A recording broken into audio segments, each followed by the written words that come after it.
አባባ በድንገት ተነሳና የናቲን እናቱን አለሜን እንጋባ፣ አንቺም ብቻሽን ሰው የለሽም፣ መቼም ተመልሰሽ ከገዜ ጋር አብረሽ እንደማትሆኚ አውቃለሁ። አለሜ እኔ አልጎዳሽም፣ እሽ በይኝና አንድ ላይ እንሁን ብሎ ጥያቄ አቀረበላት። አለሜም ከሚባለው በላይ ደነገጠችና ልጇ ናቲ ጋር ተገናኝታ ነበርና እማዬ የትሁት አባት አይደለም ለትዳር ለሌላም ነገር የሚመኙት ሰው ነው። ስለዚህ ደስተኛ እንደሚያደርግሽ ተስፋ አለኝ። ቢያንስ እንኳን ምንም የማያውቁሽ ሰዎች ህይወትሽን አትርፈውሻል። ስለዚህ ብትጣመሩ ደስ ይለኛል ብሎ ሲጠይቃት ትሁቴም ደግሞ ደነገጠችና ፈጠጠች።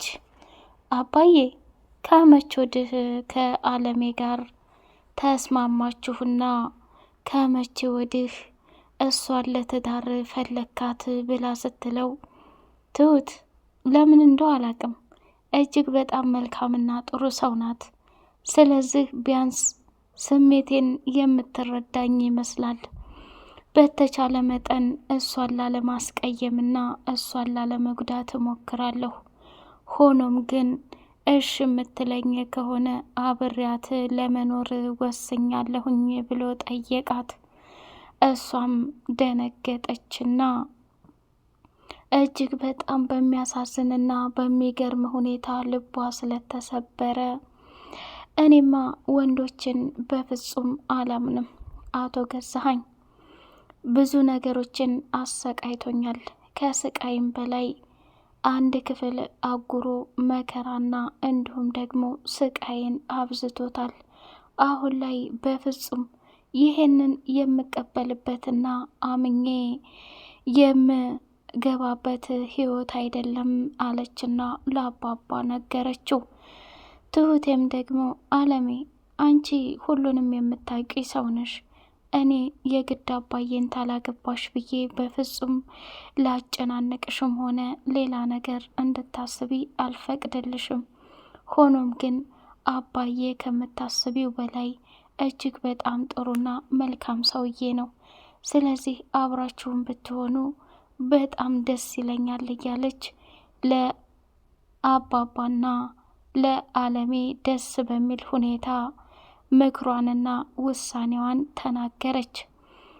ትሁት አባባ ጋር ብትጣመር በጣም ደስ ነው የሚላት፣ አባባና አለሜ ማለት ነው። ናቲም ደግሞ ይህን ያክል ጊዜ አባዬ ሲያሰቃይሽ ኑሮ አንቺም አምነሽና ፈልገሽ ከአባዬ ጋር ትዳር እየኖርሽ ነበር። አሁን ላይ ግን እያንዳንዱ ያደረጉሽንና እንትን ያሉሽን ዋጋዎች በሙሉ እኔ ያስከፍላቸዋለሁ።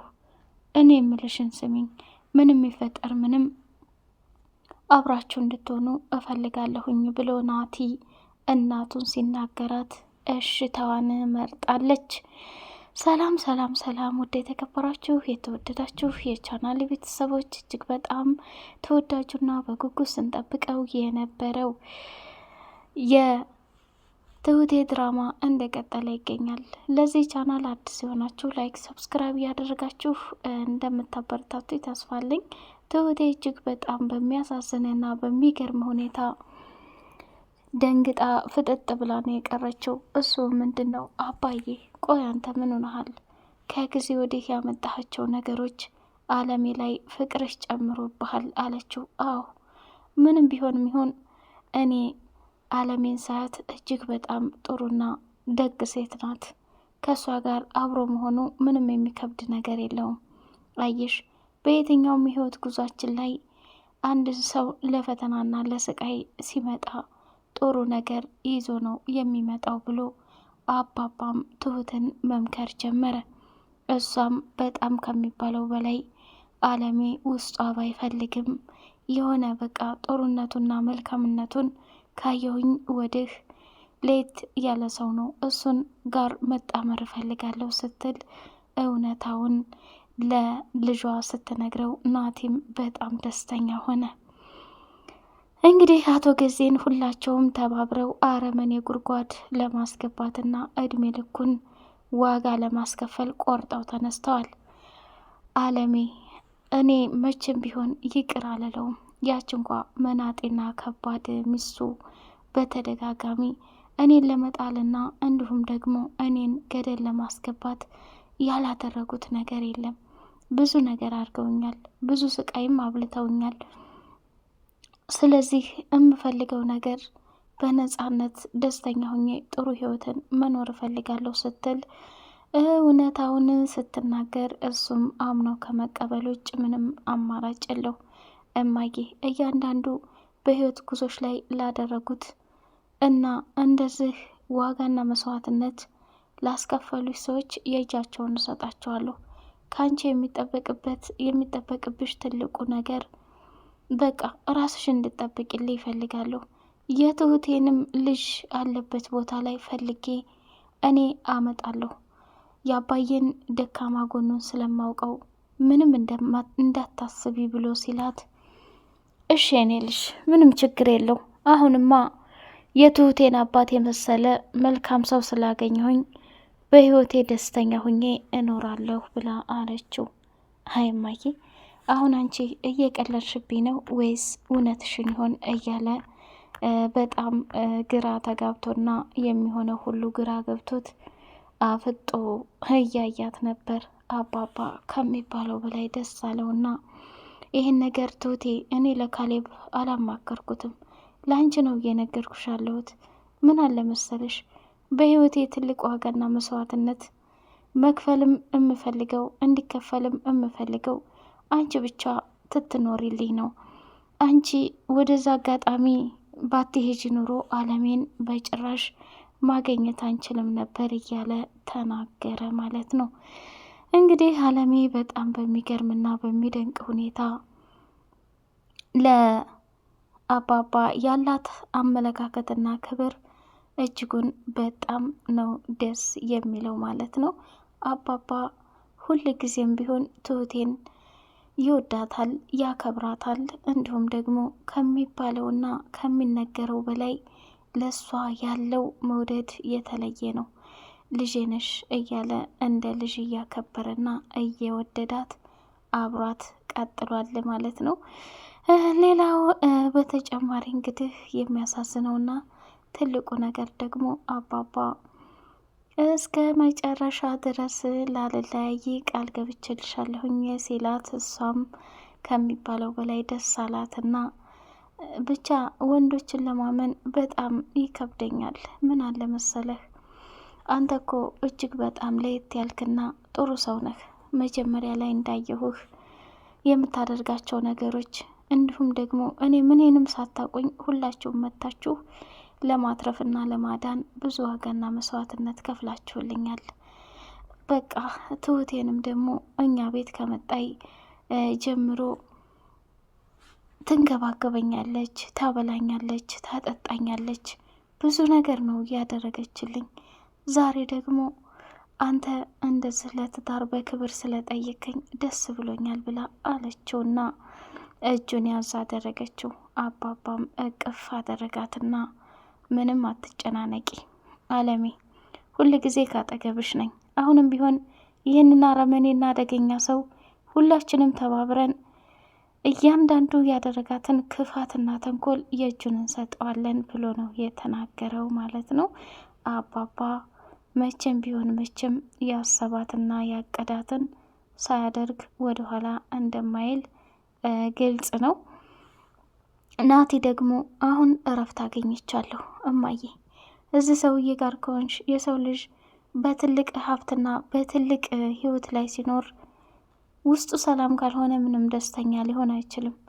አንቺ ደግሞ ያንን የመሰለ ቤት ተሸክመሽ በቤትሽ ላይ ፍቅርና ሰላም የለም እና ስለዚህ ከዚህ በላይ እንድትጎጅብኝ የኔ እናት አልፈልግም አለና በሚገርም ሁኔታ ናቲም ከነ ትሁቴ ጋር ስለተዛመደ እጅጉን በጣም ደስ አለው። አባባም ካሁን በኋላ ላንቺ ብዙ መስዋዕትነትና ዋጋ ብከፍል የራሴ ህይወቴ ስለሆንሽ ደስ እያለኝ አደርገዋለሁ ብሎ ተናገረ። ናቲም እማዬ እኔ ትናንትና ቢሮ ገብቼ ነበር። እያንዳንዱ ቢሮ ያለውን እቃዎች በሙሉ ምንጥር አድርጌ አይቻቸዋለሁ። ያንቺን የሆነ ሀብት ንብረት፣ የቤቱን ስም እንዲሁም ደግሞ ካርታውን፣ ሁሉንም ነገር ዘርፌ አምጥቼ አንቺ የሚገባሽ ላንቺ ነው፣ እሱ ከዛች ወሮ በላና አረመኔ ሴትዮ በጭራሽ አይገባትም ብሎ ደመደመና እሺ በቃ ይኔ ልጅ ምንም ችግር የለው አታስብ። አንተ ማለት ለእኔ ብዙ ዋጋና መስዋዕት የከፈልክ ጀግና ነህ ልጄ። በህይወት እያለህ እንደሌለህ አድርገው ሲያስቡኝ ነበር። ዛሬ ግን ይሄው ከጎኔ ሆነህ ችግሮችን እየተጋፈጥክልኝ ነው። አንተ ካለህልኝ እኔ ሁሌ ሰላም ነኝ፣ አንተ ከሌለህ ግን ደስታ አይኖርም ብላ አለችው። ናቲም እጅግ በጣም ደስ አለውና እማዬ እስካሁን ድረስ በህይወት ኑረን እያለን እናትና ልጅን እንደዚህ አራርቀው ያን ሁላ ስቃይና ፈተና ላበሉን ሰዎች የእጃቸውን ሰጣቸዋለሁ። አንቺ ብቻ ደህና ሁኝልኝ፣ ምንም ነገር እንዲነካሽ አልፈልግም። ከአሁን በኋላ ያለውን ጊዜሽን በደስታ እንድትኖሪ ነው እምፈልገው እያለ መልካም ምኞቱን ገለጸ።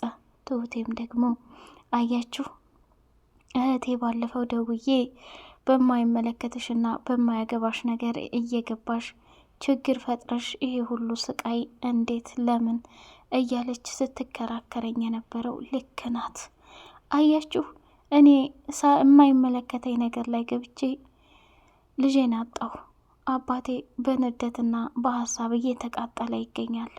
ይሄ ለእኔ ትልቁ ቅሌቴና ውርዴቴ ነው እያለች ስትነግራቸው፣ ናቲም ደግሞ ትሁቴ እንደተቀየምሽብኝና እንዳዘንሽብኝ አውቃለሁ። ምክንያቱም በሰዓቱ እኔ በሚያስጠላና በሚደብር ሁኔታ ከቤቲ ጋር የሆንኩት ለእናቴ ዋጋ ለመክፈል ብዬ እንጂ ቤትን አፍቅሪያትና ወድጃት እንዳልሆነ ትሁቴ አንቺ ራስሽ ጠንቅቀሽ ታውቂያለሽ። ይህን ነገር እንድትረጅኝ እፈልጋለሁ። ጉዳዩንም ለአንዴና ለሁለቴ እንቋጨው። ከኔ ጋር መቀጠል የምፈልጊ ከሆነ ከቤቲ ጋር የሰራሁትን ስህተት አትመልከች። ልጅሽን ደግሞ ይሄ አረመኔና እርኩስ ሰውዬ ከደበቀባትና እያሰቃየባት ካለባት ቦታ ላይ አንጠልጥል ያመጣልሻለሁ ብሎ ቃል ገባላት። አባባም ደግሞ ትሁት የአንቺ ልጅ አንቺ ብቻ አይደለችም ልጄ፣ እኔና አንቺ ብዙ ዋጋና መስዋዕት ከፍለናል። አሁንም ቢሆን አብረን ብዙ ዋጋና መስዋዕት እንከፍላለን። የሚሉሽን ስሚ። በምንም አይነት ሁኔታ ከፍቶሽና አዝነሽ እንድታይ አልፈልግም። ናቲ በጣም ጥሩ ልጅ ነው። ተረጂውና ችግሮቻችሁን አውሩ ብሎ አባባም ለትሁቴ የመጨረሻ ማስጠንቀቂያ ሰጠ። አቶ ገዛኸኝና ቤቲ እንግዲህ ትሁቴም ከዛ ከቤት ወጥታለች። አለምም የለችም። የሰሩት ወንጀል ይጋለጥብናል እያሉ በፍራቻና በስቀቀን ይገኛሉ። ቤቲም ደግሞ እንዳንተ አይነት አሮጌ ሽማግሌ አልፈልግም ብላ አቶ ገዜን ሸምጠጣ ለመሄድ ወሰነች። በቀጣይ ፓርት እስከምንገናኝ ሰላም አለይኩም ወራህመቱላሂ ወበረካቱሁ።